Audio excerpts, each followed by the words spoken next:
नमस्कार दोस्तों, आप सभी का स्वागत है आपके अपने YouTube channel money of digital news MDN पर। दोस्तों बात करने वाले हैं ब्राइटकॉम ग्रुप स्टॉक के बारे में।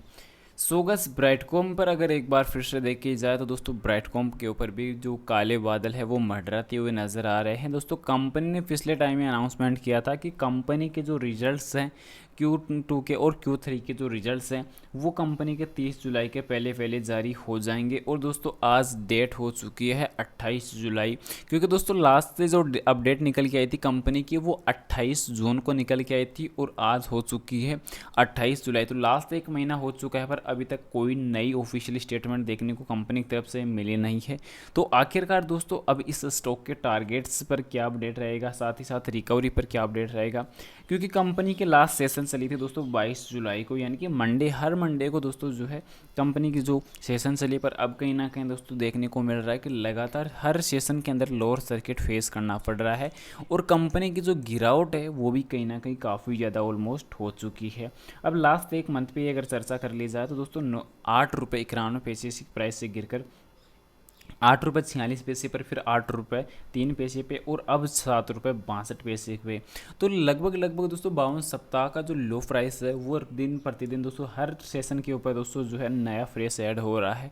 तो अभी कंपनी के रिजल्ट्स पर दोस्तों कंपनी की तरफ से कोई भी जो है क्लियर डिसीजन मिल नहीं रहा है, क्योंकि जब कंपनी ने पिछले टाइम डिसीजन ये दिया था कि कंपनी के जो रिजल्ट्स हैं वो 30 जुलाई के पहले पहले जारी कर दिए जाएंगे। पर अभी तक दोस्तों जारी करना दूर की बात, अभी तक कुछ ऐसा अपडेट नहीं मिला है कंपनी की तरफ से कि कंपनी आगे चलकर कुछ अच्छी खासी ग्रोथ भी करेगी या कंपनी के कुछ उतार चढ़ाव भी हमें रिकवरी के तौर पर नजर आएंगे। क्योंकि कंपनी जब तक मार्केट में वापस ट्रेडिंग स्टार्ट नहीं हो जाती तब तक दोस्तों कंपनी की जो गिरावट है वो वापस रिकवर होने के चांसेस नहीं है। क्योंकि दोस्तों जब तक मार्केट में ऑपरेटर्स का ट्रेप भी नजर आया था पिछले टाइम, क्योंकि लगातार इस स्टॉक पर 27.5 रुपये तक भी जंप हमने पिछले एक साल के अंदर फेस की है, बढ़िया प्रॉफिट भी देखने को मिला। पर तब भी मैंने आप लोगों को बताया था कि ऑपरेटर्स का ट्रेप है दोस्तों, कोई तेजी एक्चुअल मार्केट की होने वाली नहीं।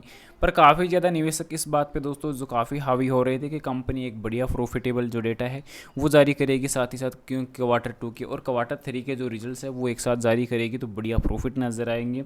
वो चीज़ें दोस्तों एक रॉन्ग निकल गई और फिर से कंपनी के रिजल्ट्स पर दोस्तों जो है देरी हो चुकी है।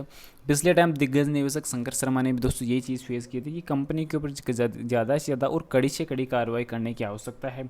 उसके बाद अगर हम चर्चा करें कुछ बेसिक फंडामेंटल्स पर, तो बेसिक में जो निकल के आ रहा है कि दोस्तों कंपनी की जो सालाना तौर पर जो सेल्स है वो भी गिरती हुई नज़र आ रही है। सालाना तौर पर अगर कंपनी की सेल्स दोस्तों अगर गिर रही है तो कहीं ना कहीं कंपनी के लॉसेस बढ़ रहे हैं, कंपनी कर्ज में जाने का जो चांसेस है वो नज़र आ रहा है। कंपनी के दोस्तों मैनेजमेंट को भी पिछले टाइम नया ऐड किया गया था 28 जून को दोस्तों, नए मैनेजमेंट को एडिशनल डायरेक्टर को भी दोस्तों न्यू अपॉइंटमेंट दिलाई गई थी। कुछ जो गलत ये लग रहा था कि कंपनी के मैनेजमेंट में कि ये अभी मैनेजमेंट ठीक नहीं है तो उस मैनेजमेंट को कंपनी के अंदर से चेंज भी किया गया। वो चीज़ बढ़िया है दोस्तों कि कंपनी ने मैनेजमेंट में बदलाव किया, वो एक अच्छी कंपनी का डिसीजन रहेगा। पर अभी डिसीजन के तौर पर कंपनी में कुछ नेगेटिव थॉट्स इस प्रकार नजर आए कि कंपनी के अंदर लगातार जो सेलिंग थी वो भी देखने को नजर आई। कंपनी में दोस्तों इस चीज़ पर अभी तक कोई क्लियरेंस नहीं आ रहा कि कंपनी के आखिरकार रिजल्ट्स कब तक आएंगे, कंपनी की जो ट्रेडिंग सेशन है वापस कंटिन्यूसली कब तक रिकवर होंगी, कंटिन्यूसली कब तक स्टार्ट होने वाली है। तो ये चीज़ें अभी तक जब तक क्लियर नहीं हो जाती तब तक दोस्तों इस स्टॉक पर अभी हमें इस जो है एंट्री करने की आवश्यकता है नहीं। मैंने तो आप लोगों को दोस्तों लंबे वक्त से किसी सजेस्ट किए थे कि जैसे अब इस प्राइस पॉइंट पर रिकवरी आती है तो हमें दोस्तों इस स्टॉक से रिकवरी को दोस्तों जो है प्रॉफिट बुकिंग बना के दोस्तों हमें एग्जिट कर देना चाहिए। क्योंकि दोस्तों इस स्टॉक पर लॉसेस जो है वो बढ़ते हुए नजर आएंगे।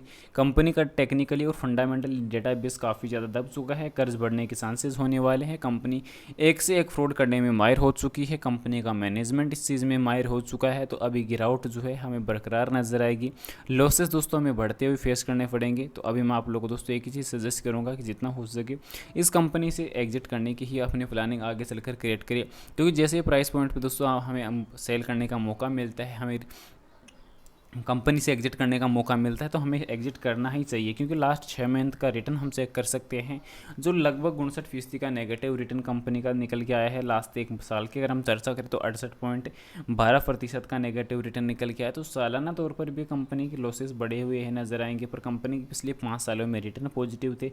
और दोस्तों इस रिटर्न पर भी देखा जाए तो काफ़ी पॉजिटिविटी थी, पर इसमें एक ऑपरेटर्स का भी ट्रैप शामिल था कि कहीं ना कहीं दोस्तों कंपनी ने बिना दोस्तों मैनेजमेंट को ऑथोराइज किए कंपनी को से जो फिर कुछ लोगों की वजह से, जी हाँ दोस्तों, मैं पूरे मैनेजमेंट को इस चीज़ के लिए दोषी नहीं ठहराऊंगा, कुछ लोगों, गिने चुने लोगों की वजह से दोस्तों पूरी मैनेजमेंट की जो कौम है वो बदनाम हो चुकी है, और उसी की वजह से आज कंपनी दोस्तों इस मुकाम पर है कि कंपनी बंद होने की कगार पर आ चुकी है।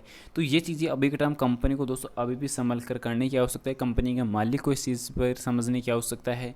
पर वो चीज़ भी अगर कंपनी के अंदर शामिल हो तो फिर दोस्तों कुछ पॉजिटिव बचने वाला है नहीं, क्योंकि सेबी ने भी इस चीज़ पर लंबे वक्त से कोई डिसीजन क्यों नहीं लिया। आखिरकार दोस्तों एनएससी और बीएससी स्टॉक एक्सचेंज ने इस चीज़ पर एक्शन लिया कि आखिरकार कंपनी के अंदर चल क्या रहा है।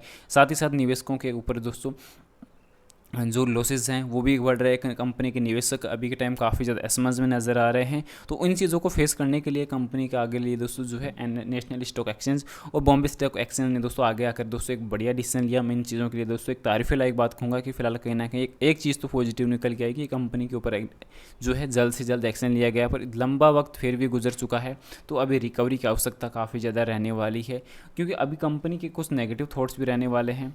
अब दोस्तों कहीं ना कहीं कुछ नेगेटिव चीज़ों पर अगर हम डिस्कशन अगर कर ले तो दोस्तों कंपनी के जो देखने को मिल रहा है कि आरओसी और आरओई में काफ़ी बढ़िया प्रॉफिटेबल जो डेटा है वो निकल के आ रहा है, काफ़ी बढ़िया प्रॉपरली जो है रिकवरी नजर आई है इन चीज़ों के अंदर हमें।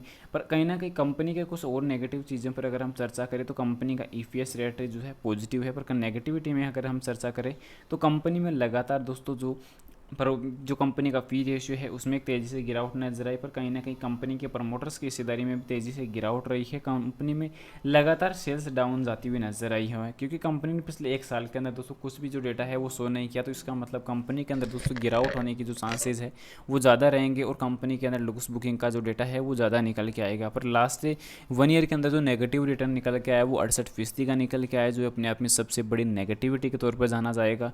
और कंपनी पर दोस्तों कोई कर्जा भी टाइम देखने को मिल नहीं रहा है, पर दोस्तों जैसे ही कंपनी का डेटा निकल के सामने आएगा तो कर्ज की दोस्तों एक बड़ी लंबी लिस्ट निकल के आएगी, और कंपनी के अंदर दोस्तों शेयर होल्डर्स का एक बड़ा ट्रैप भी यहाँ पे देखा, ऑपरेटर्स का एक बड़ा ट्रैप भी इस चीज़ में इंक्लूड होगा, शामिल होगा।